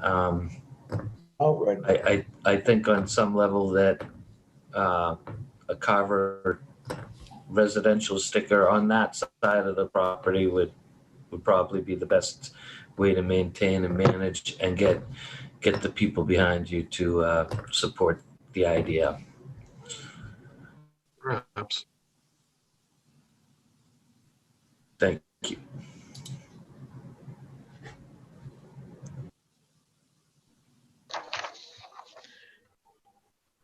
All right, so I don't hear any more questions or discussion with this proposal. Bob, if I may, just a couple of things. I didn't know you were done with your board yet. Is it all right for me just to say a couple of things? Sure, go ahead. Okay. I think that to Connie's statement about Carver residents, I would be hard pressed to say that most of the boats and trailers and trucks that are over there now are not from Carver on any given Sunday. I don't think that there's any. I would say that most of them are from out of town. I'm sure there are some from Carver, but I think that Wareham and Middleborough are well represented as well. I think that if the Buzzards Bay Coalition, having experience in doing things like this after a good long look at the property and a look at its usage over this summer before a lot of the work gets done, may be able to ascertain how much usage is done there by the boats, and perhaps develop signage that directs the cars to the Main Street parking lot next to the firehouse, and sort of makes it more amenable for the trucks and the trailers to park on Lakeview. I'm also thinking that with the enhancements that happen on Lakeview Street and making it more of a welcoming area, that it may in fact force the town to look at its portion of the property across Lakeview where the boat launch is, and perhaps make some improvements there to maybe increase parking a little bit. Certainly rebuild the ramp itself, and maybe put in some kind of a removable dock so it makes it easier for people to put boats in and out. And that in turn, if there is town parking that becomes an area for Carver residents, then that does become a possible moneymaker with the need for a permit, because that would be town property. And also, if overflow has to go to the town beach parking lot behind the Council on Aging, that also requires the $10 permit. So I don't think that making the parking lot Carver residents only on the Buzzards Bay Coalition, I don't see how that can happen, because it's the Buzzards Bay Coalition is for everybody. We can go to Mattapoisett to their one there, and walk that huge area they have there, and park with no Mattapoisett sticker. I don't see how that we would be able to not have to do that. So again, I said this before when in answering Fran's question. I think that what needs to be relayed to the town meeting is that if the Buzzards Bay, if the board does approve this moving forward and it gets to town meeting, that the questions that people have about town meeting, really, the answers are two. It's what Buzzards Bay Coalition can offer in regards to a better experience for everybody, and better access to the pond, and using their expertise to do this in the best way possible, or it becomes a private piece of property and all of the amenities that we enjoy right now go away. So I think those are the two options, and that's the way that this should be presented to town meeting if and when that happens. That's all I have to say. Thank you. When you go down to Mattapoisett and park there, you're not bringing your boat to drop it in the across the street or down the road. Is that correct? Yeah, we have a property with a pond in Mattapoisett. Okay, and people can. We don't check stickers, or residency. Right. Well, we wouldn't be asking you to do that. That wouldn't be part of the the process. That's Yeah, that's and handled most of the projects that we do in all the other towns typically have contributions from their community preservation committees as well. So it's right. not unusual to advance a project like this.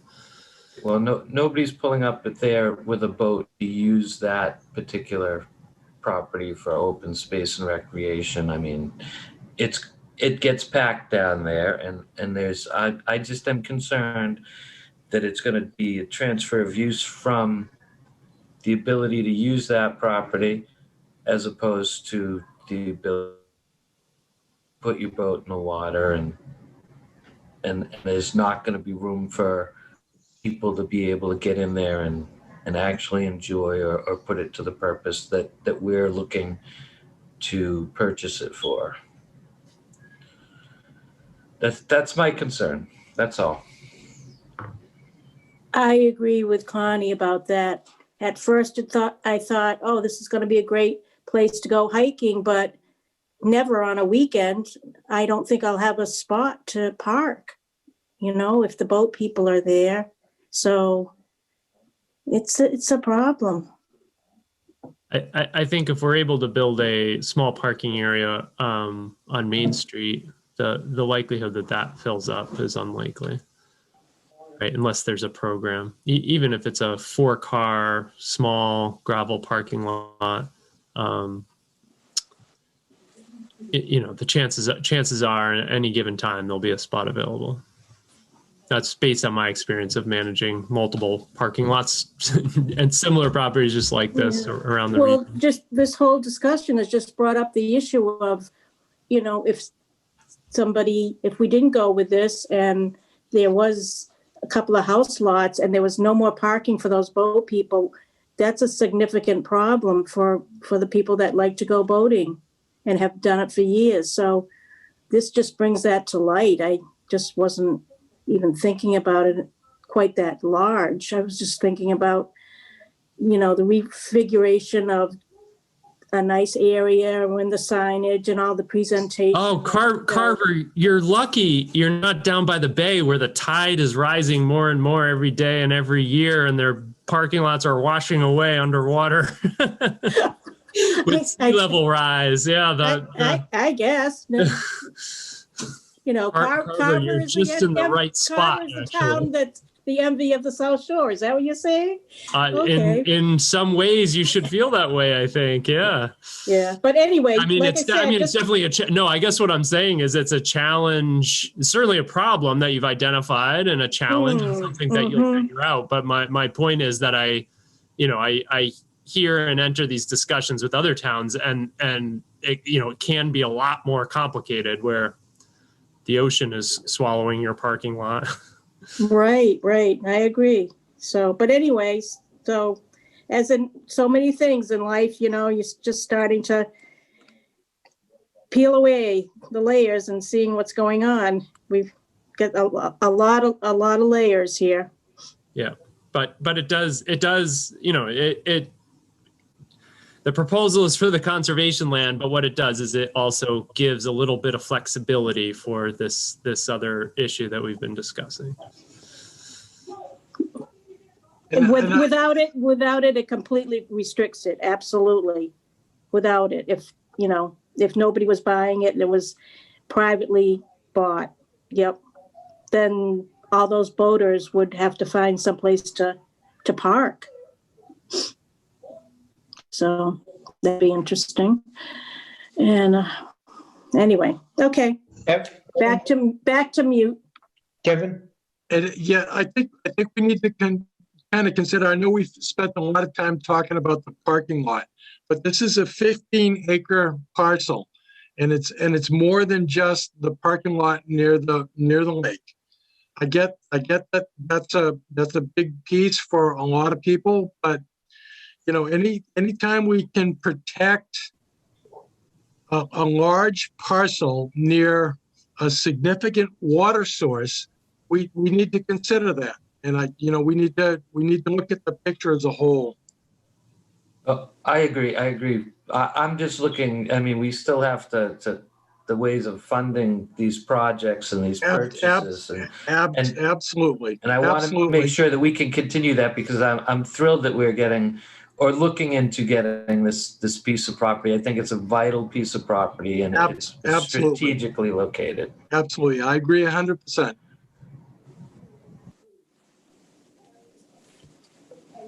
I'm good. And I agree. I agree that the parcels are extremely important.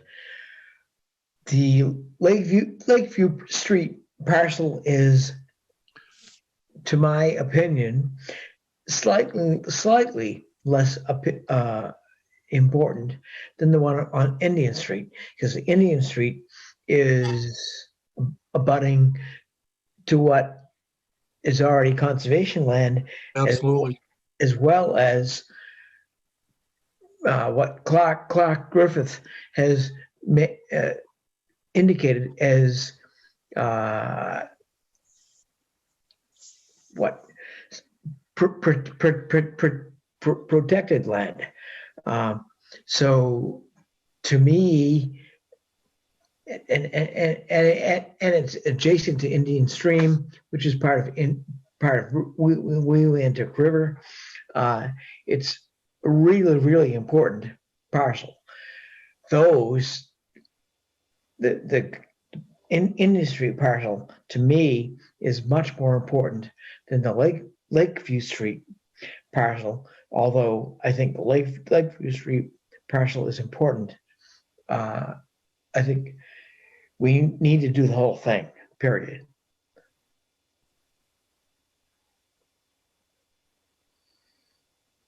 I see Kevin shaking his head. I'm good. Anyone else want to comment?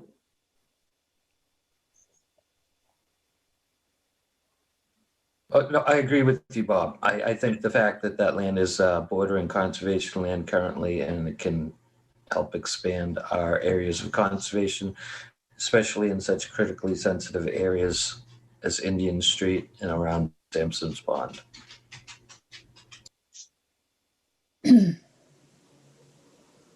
Anyone else? Mary? Wait a minute, do I have to unmute? No. Good. Will the Indian Street property have walking paths as well? Yes. Okay. You may have discussed that earlier and I wasn't there. Thank you. Yes, the intent is definitely to have more walking trails in all of the properties that BBC/ConsCon are talking about. And that was a major concern at the last meeting of the committee, to make sure that was going to happen, and they've reaffirmed their concern, their commitment. It's our intention. Thank commitment to your attention. So thank you. I thought they were, but so anyone else have any questions about the proposal here?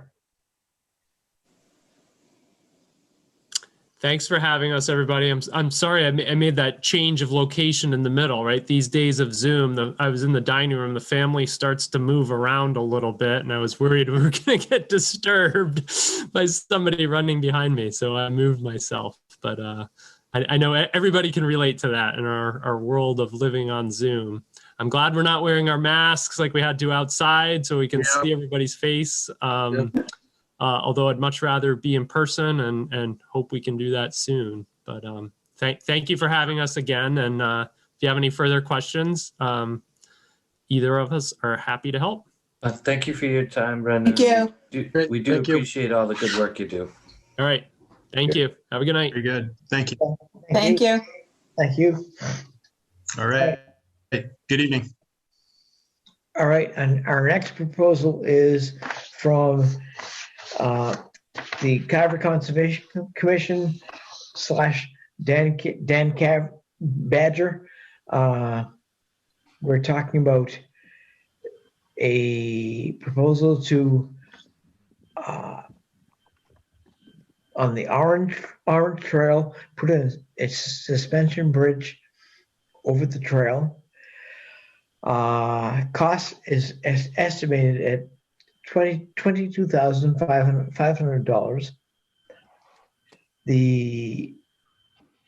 They're expecting $15,500 for materials and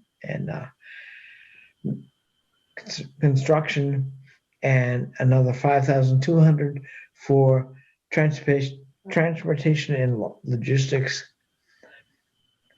Total cost they're expecting is $23,000. They've asked us for a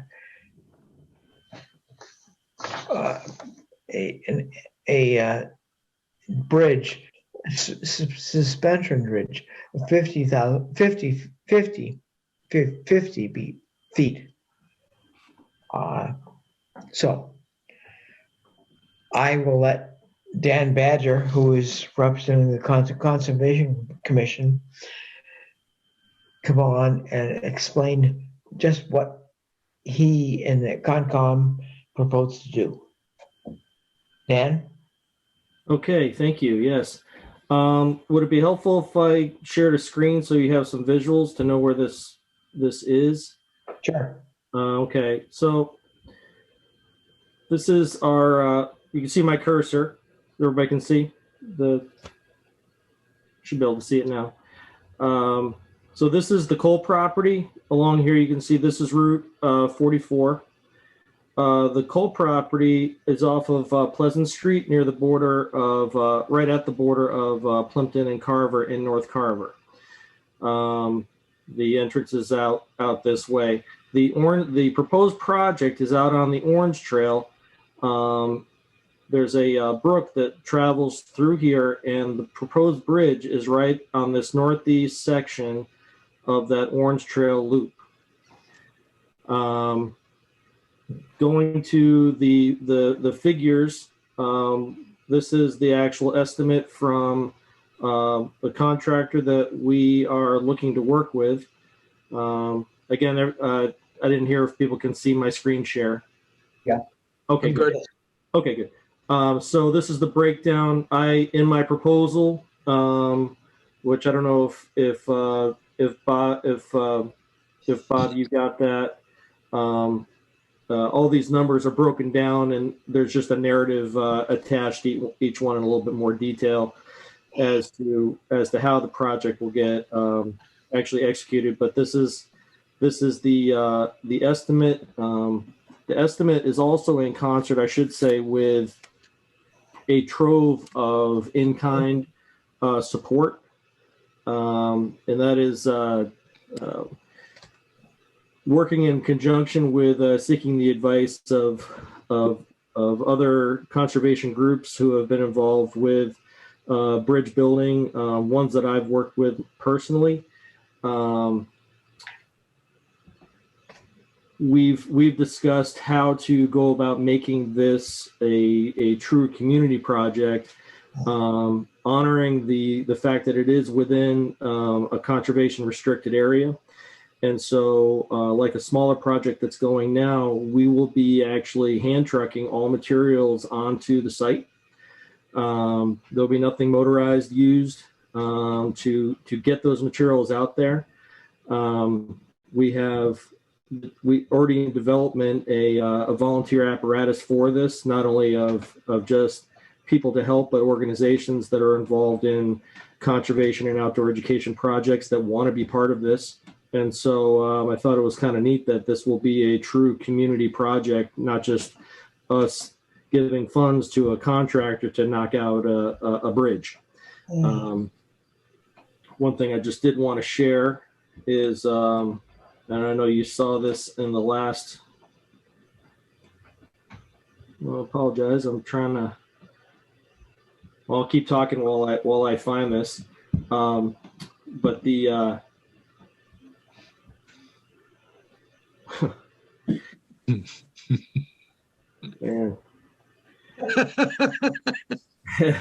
Trying to find the darn file here. Yeah. Sorry about that. I don't know what that's like. Yeah. Anyway, well, you all have seen the pictures of sample bridges, the suspension bridge from our last meeting.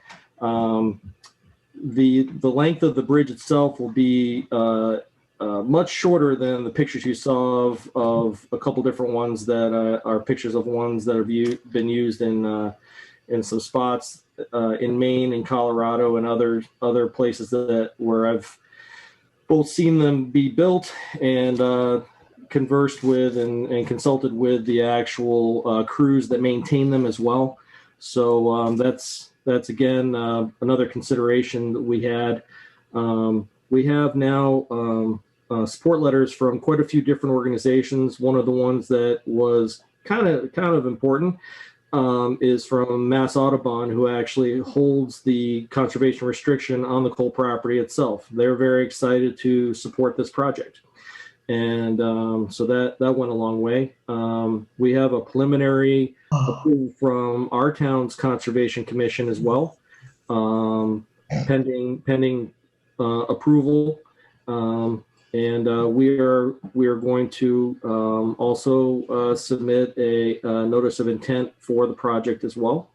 So this will be a paint by numbers approach to this. So following all guidelines, even though it is a conservation project, we're still taking the appropriate steps like any other person applying for a project like this. We also just received a wonderful letter of support from Middleborough's Conservation Commission and their conservation agent. And Friends of Miles Standish, former president of Miles Standish, is given a letter. And also the first support letter we got was from our own Scoutmaster Mike Cipolo and the Boy Scouts from Carver and Troop 48. In support of this, as they're ones who use the property quite a bit. They are also going to be part of that labor force in terms of helping to transport materials out to the project to help this construction, and some of the volunteers that'll be helping.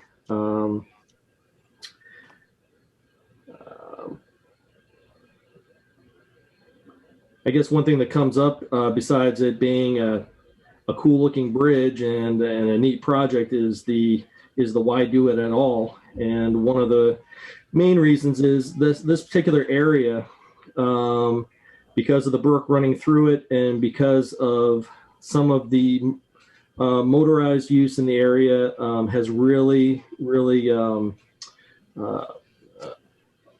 the drop down between the area between the span of where the bridge is going to span has eroded quite a bit, to the point where it's almost become unsafe to try to, even when it's dry, to try to negotiate through there. You know, we had looked at the idea of just maybe having a modified boardwalk or something like that down lower in that area, but it's just it's gotten to the point where I think that's just going to be built and rotted away in a couple of years, or washed away, because some of the water levels have gone up in that area. They had different areas of erosion, even in those months where we had drought. So it's the other consideration too is the actual design and structure, how the impact that's going to have on the two ends of the span. We're going to have fairly large trusses that are going to be built to be able to withstand the tension between the cable suspension bridge, but at the same time, it's I don't like using the word over-engineer, but it's being built to assume that there's going to be an increase of use, just by virtue of the fact that it'll be an aesthetically pleasing landmark that people will want to see and be able to gravitate toward. And but to protect that, there are also some steps being taken to have simple pilings be put in front of each entrance so that ATVs would not be able to enter it and cross it. It'll be wide enough for someone to walk through or a stroller to pass through, that kind of thing, but no wider than that. And so those will be the steps to protect it. The other concerns are there have been some similar projects, not quite like this, but one similar enough to warrant caution, and that is people trying to ruin the bridge or ruin the project in some way. I can only say that that might be a consideration for any project, but with more activity in the areas of conservation and outdoor education and trail cleanup works with the town's new trail stewards group, and with scouts having a larger presence there and a more frequent presence, that policing alone, I think, would mitigate a lot of the problems that may arise. So.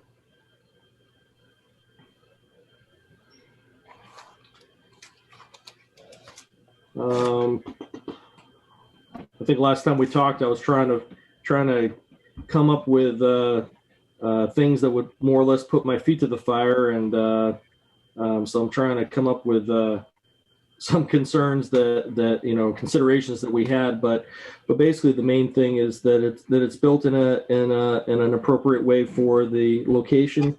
The maintenance plan will be done, conducted in concert with conservation, and because of the mandate of the new Trail and Stewards group for the town, it'll be part of conservation, which is part of their mission to help protect and maintain those trails, and that bridge would be part of that. So.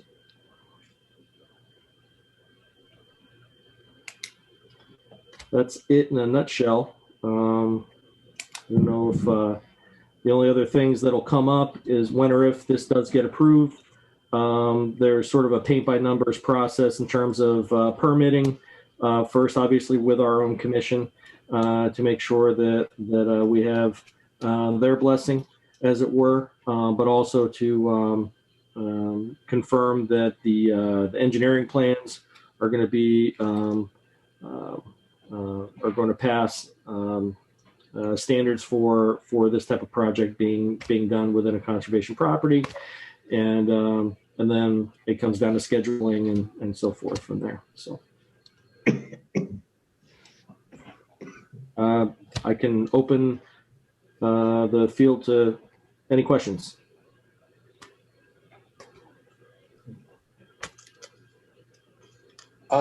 What's the plan for maintenance and upkeep?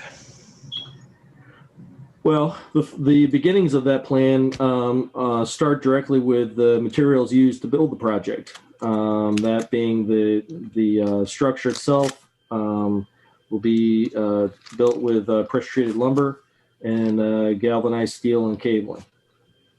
That alone will go a long way to the longevity of it, but we're also going to have an engineer, an inspection plan tied in with Mass Audubon. They typically have a maintenance plan for projects within their properties. I like their template, and since it is under their conservation restriction, I thought to match that template. Thank you. I like it. I mean, I think it's well pulled together. You know what you're doing. You've got a lot of support. You've got a lot of help, and I really think it's going to be an asset to the Cole property. Thank you, Dan. Thank you, Fran. One of the just in the letter from Tricia Cassidy, who's the conservation agent over in Middleborough. She sent me another note today, just reiterating how excited that the both the Conservation Commission and a lot of the people over in Middleborough are, because they too like to see enhanced access for people to be able to appreciate conservation properties that they have. My dealings with Middleborough has been more helping them enhance and protect the Nemasket River, leading cleanup projects on the river, sort of glorified canoe trips, and I issue garbage bags and snacks and stuff. And but we get things done, and it's fun. And getting people excited about recreating on these properties in a way where there's also an educational element induces self-policing of these properties. And I think that model will hold true with not only the Orange Trail of the Cole property, but the Cole property in general. And for me, it's not a question, but it's a comment. I've lived in Carver my whole life, and I live right near the Cole property. It's through the woods and across the street from me. Mm-hmm. So I've been there a lot. And as a water commissioner, I use the Cole property for the production of water for North Carver Water District. And as a deer hunter, I love to go over there and deer hunt myself. And I know the spot that you're talking about right there on the Orange Trail. And even when it's cold out, that's kind of a wet spot. And you really don't want to cross over that spot. So as some kind of a way to cross over that spot would be great. Yeah. And also something that allows the water to flow through there, because the water flow on the Cole property is an important aspect of what it is that we're trying to maintain. So I think this is a great project, and I kind of look forward to seeing its fruition. And good luck to the kids that have to lug all that stuff in there, because it's a ways. I never ask them to do anything that I'm not doing too. So that's I know that it's a long way in there. It's a hike, and when you're carrying a bunch of heavy stuff, yeah, it's good luck to them. Well, it's not hard. You're making memories. Yeah.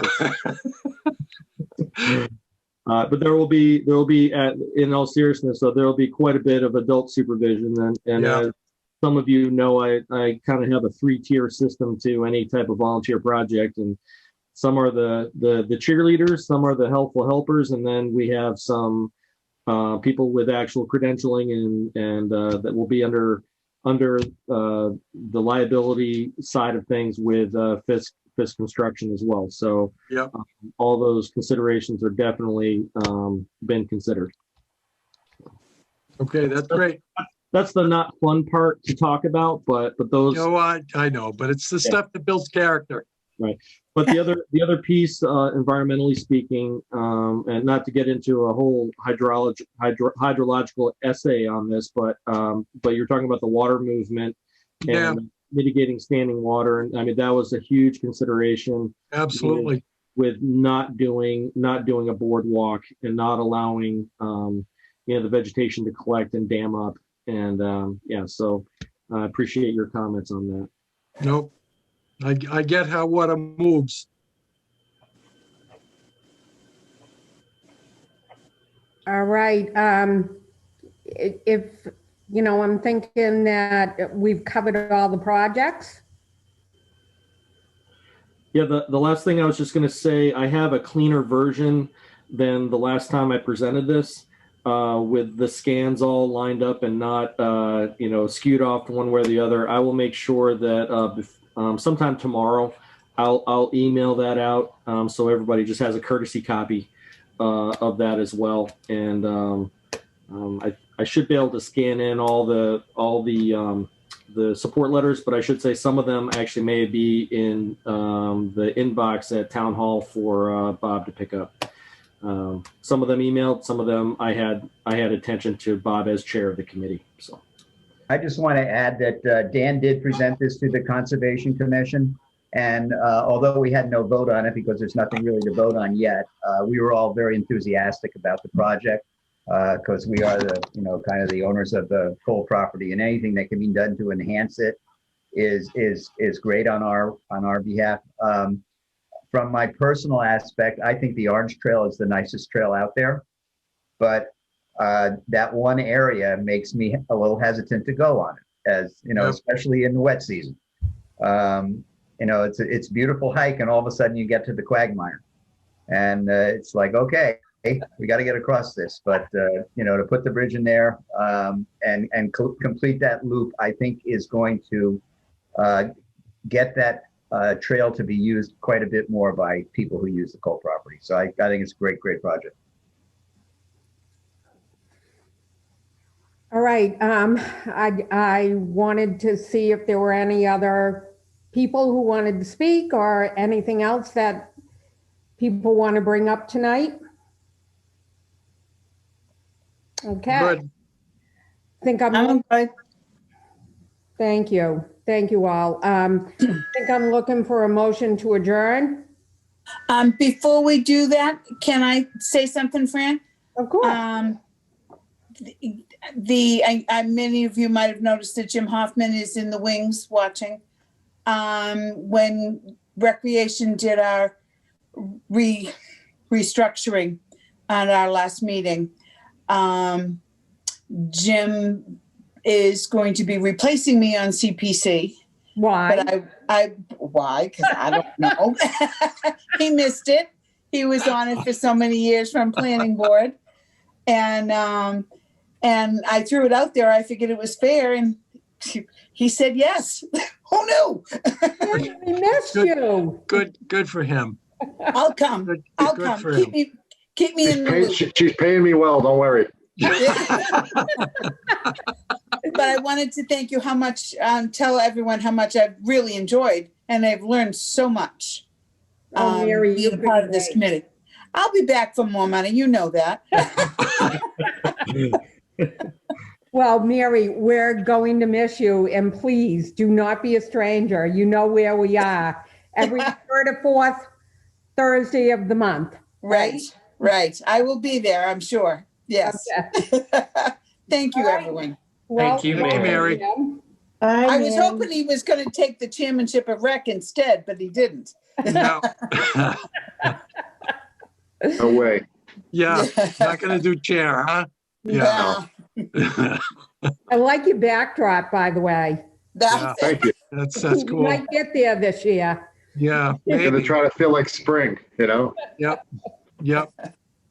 All right. Good night, everyone. Thank you so much. Good night.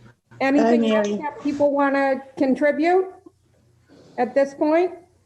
All right, I'm looking for a motion to adjourn. Motion to adjourn? Kevin seconds. Second. No, I've been told on Zoom we have to do a roll or a voice vote. Yep, that's right. You have to. All right. So, Kevin, do you want to start? Kevin says yes.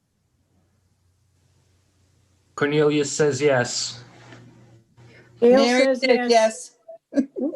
Mary says yes. Yes. Gail says Gail yes. says yes. Dan says yes. And Fran says yes. Okay. And Ellen said yes, but she was unmuted. Yes. She didn't unmute. Yes. Ellen says yes. Good night, everyone. Good night. Good night. Thank you all. Thank you, everyone. Good night.